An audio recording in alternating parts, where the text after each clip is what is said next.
squash the urge. Okay, so number one, why suppress the desire to procreate? Well, a lot of the time we procreate because we want to feel valued. We want to feel that I am worthy of love. I have that value of love. I am lovable. I am amazing.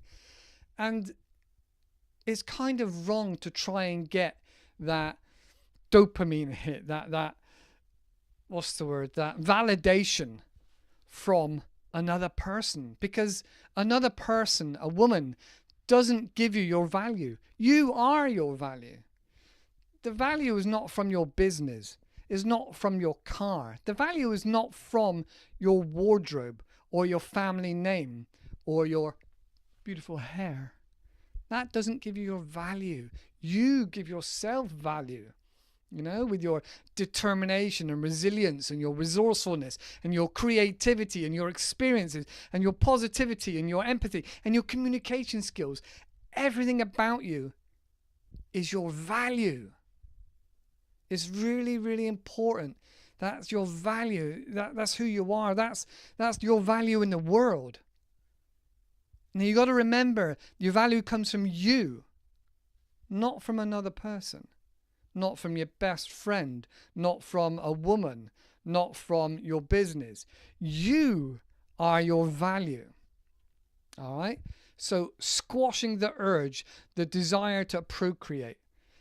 Unless you're in a relationship that's romantic and you want to keep it going and it's a bit of quid pro quo, you know, a bit of give and take, then yes, okay, you know, share your affection and your love with your partner.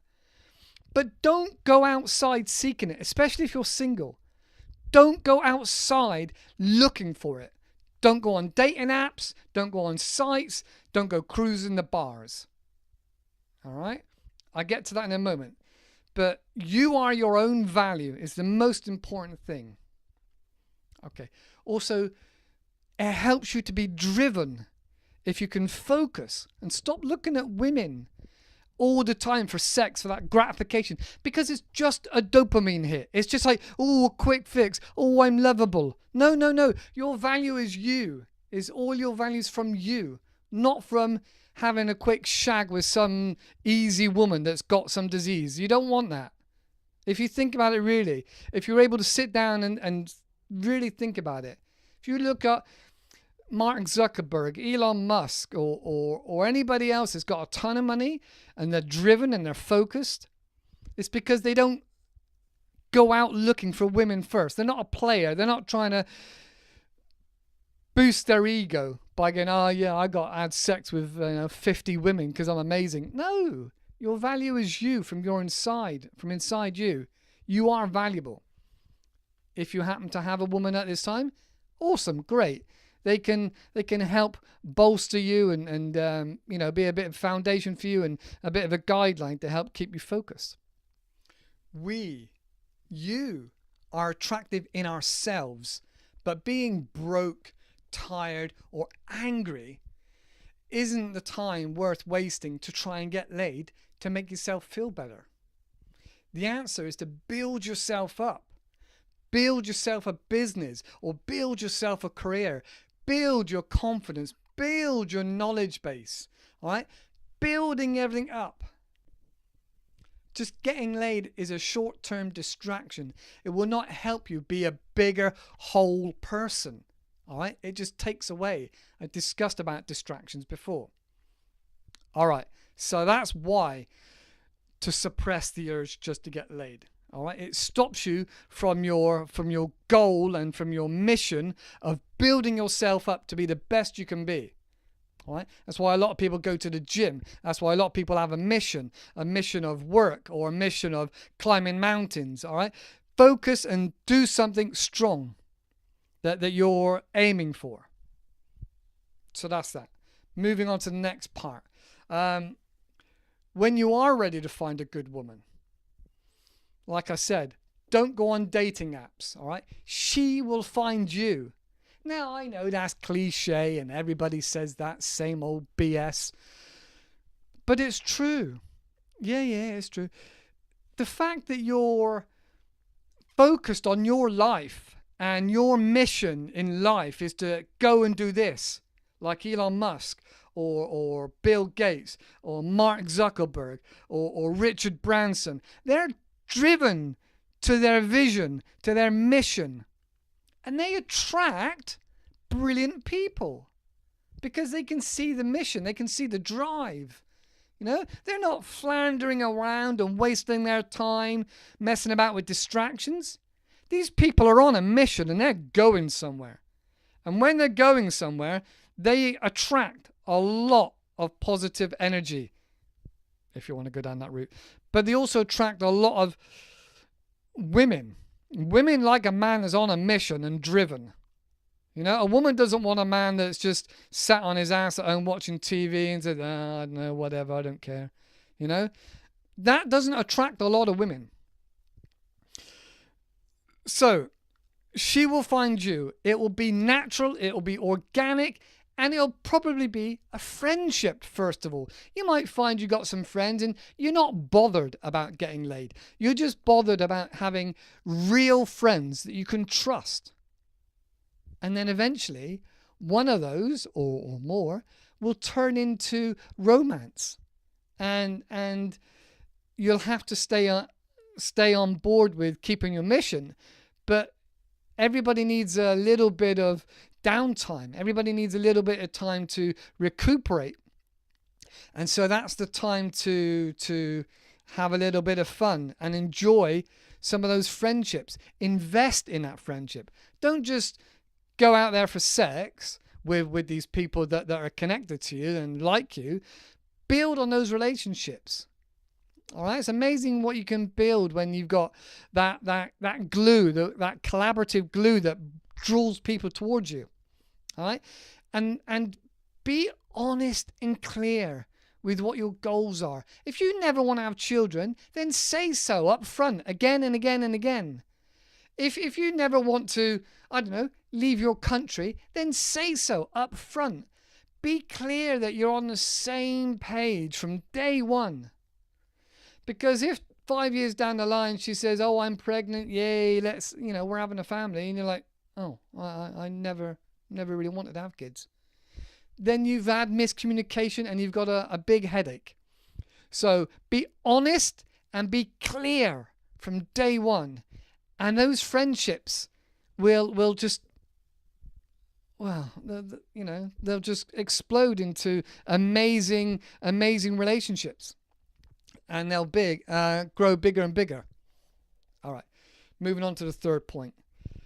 With this woman, now I know this may be controversial, but test for friction. Now, it's not healthy to go looking for red flags. Oh, she's got 3 red flags. That's not healthy. But you can test for friction. And this means when there's a stressful situation, let's say your card got declined, or you left your wallet behind and you're in a restaurant and the person on a date would say, oh yeah, no problem, I'll sort this out. Or the car breaks down. Oh yeah, no problem, we can figure this out. We can work it out together. If under stressful situations that other person is relaxed, calm, or at the very least maybe frustrated, but doesn't get angry with you or any other people in the area, then you know that woman has got good emotions under control. All right, because stressful situations is a really good telltale sign of what somebody's like when they're not on their best behavior. So like I said, don't go looking for red flags, but do be observant in stressful situations. All right, it will pay dividend.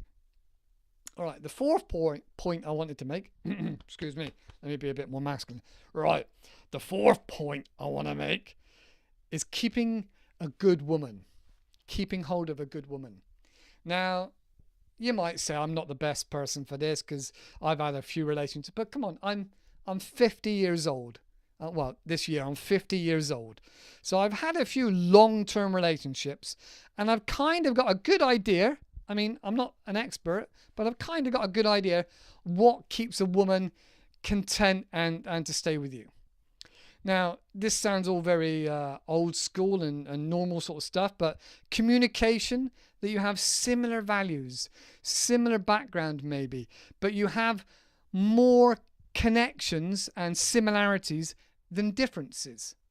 So she could be from a different country, speak a different language, maybe she's a different religion. That's fine, providing there's more things connecting you than there are separating you, all right? So if, for example, you took 10, 5, 6, 7 of them bring you together. So that's the first thing. And like I said, communication. We always go on about communication because women think men understand, and men are like, well, I told her. So if you get a chance, read the book Men Are From Mars, Women Are From Venus. We have two very different languages, men and women. And 9 times out of 10, we're arguing about the same thing. All right? So it's stupid that we are one being with 2 different languages. Very interesting. Men Are From Mars, Women Are From Venus. Very good book. John Gray, I think it is. John Gray. All right. Respect one another. Loyalty, especially around friends and family, about having one another's back. Now, one of my previous partners was very upset that her previous partner wouldn't back her up when she had a dispute with another family member. They were like, oh yeah, it doesn't matter. And that left her felt vulnerable, and it made her feel that she didn't have his loyalty. So having one another's back, even if you disagree with that person, having their back in front of their face, and then when it's quiet or you're alone, then have a conversation about it.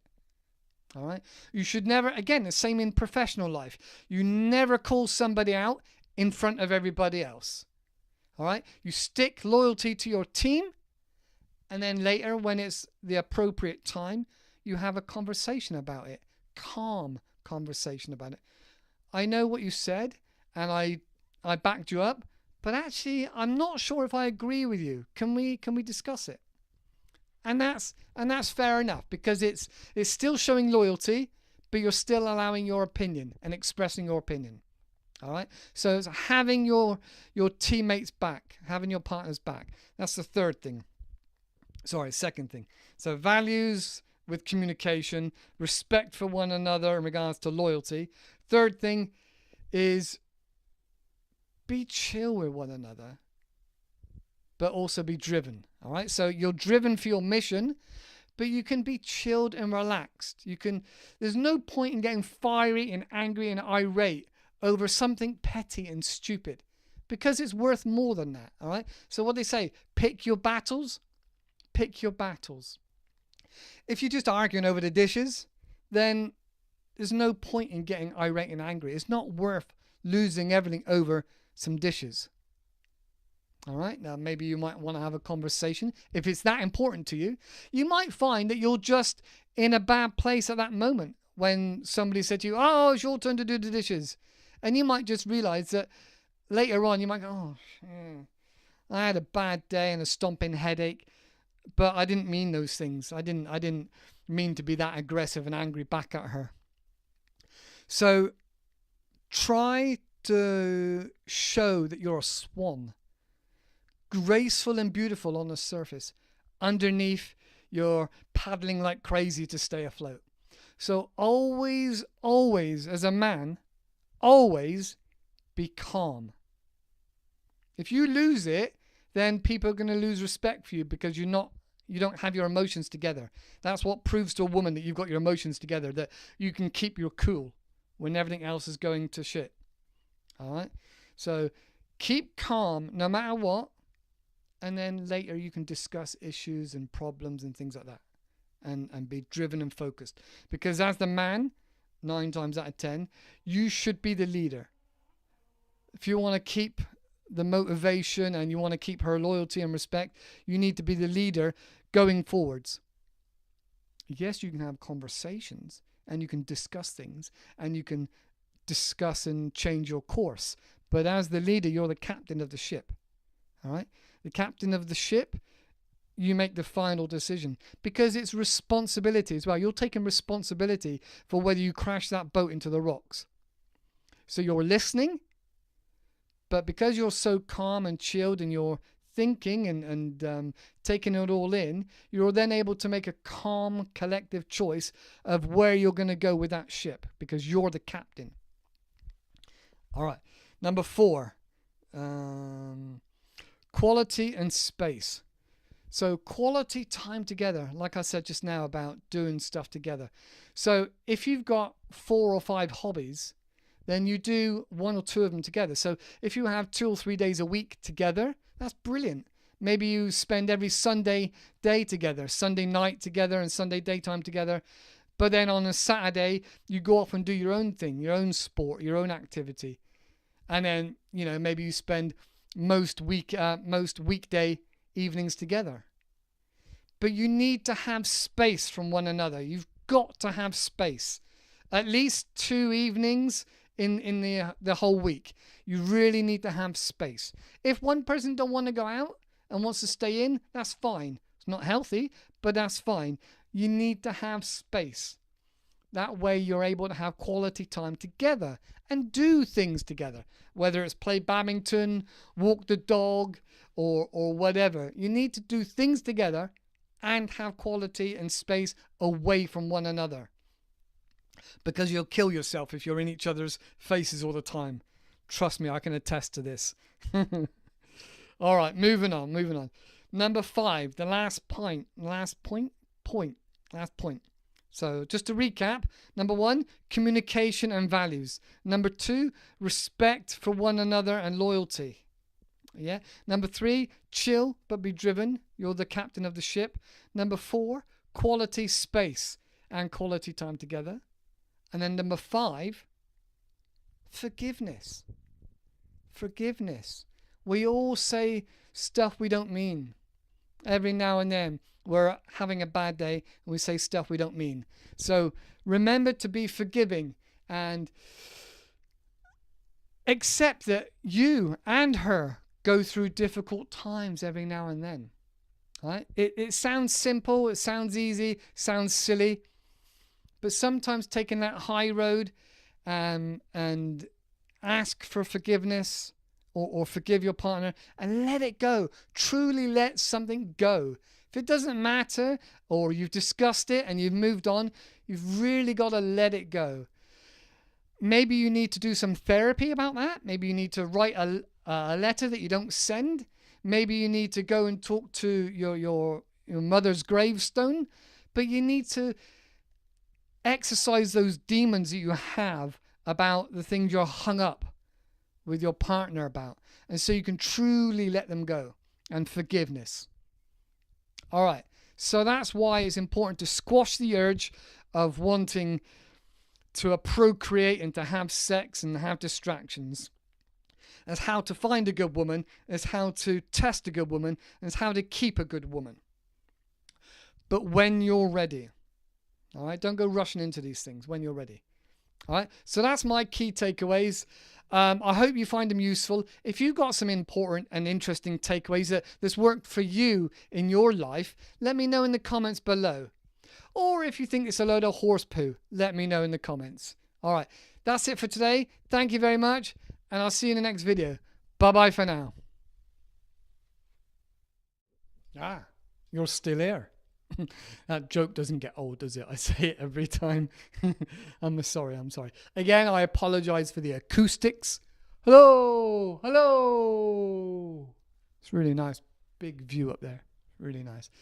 Thank you for joining me after the end of the video. I'm here still in the same place, dog sitting, training these dogs. Oh, some days are hard work. That's why focusing on training them. Not a lot's happened, not a lot's changed. I'm still working on WordPress and building some websites so I can put my blogs and my podcast up onto RSS feed and move forward with that. That's taking longer than I expected. I'm still planning on buying a bus. I'm looking at how I'm going to renovate it, what I'm going to do with it. And then I want to travel with it, probably around Europe and then hopefully into Turkey. So that's one idea. If you got any great ideas, let me know. Other than that, not a lot's changed.